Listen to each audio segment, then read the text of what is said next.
Kidney stone হওয়ার মূল কারণ কি কি? নাম্বার ওয়ান হলো কম পানি পান করা।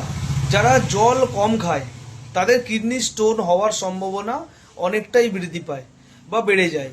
নাম্বার দুই হলো যারা বেশি ক্যালসিয়াম বা অক্সালেট যুক্ত খাবার খায়।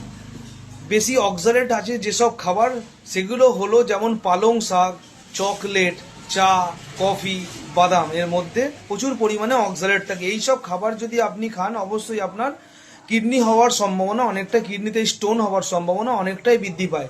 নাম্বার তিন হলো বেশি লবণ ও প্রোটিনযুক্ত খাবার।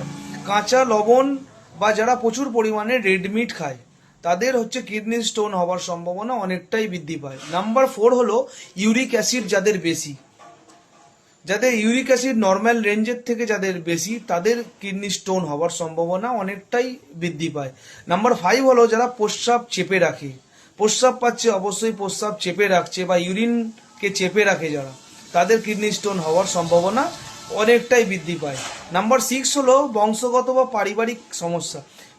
পরিবারে যদি কোনো বাবা বা মায়ের হয়ে থাকে তাহলে সন্তানের হওয়ার সম্ভাবনা অনেকটাই বৃদ্ধি পায়। নিজের খেয়াল রাখুন এবং আপনার পরিবারের খেয়াল রাখুন। কিডনি প্রবলেম চুপচাপ শুরু হয়। এই পোস্টটা শেয়ার করুন, অন্যদের জানতে সাহায্য করুন। Thank you.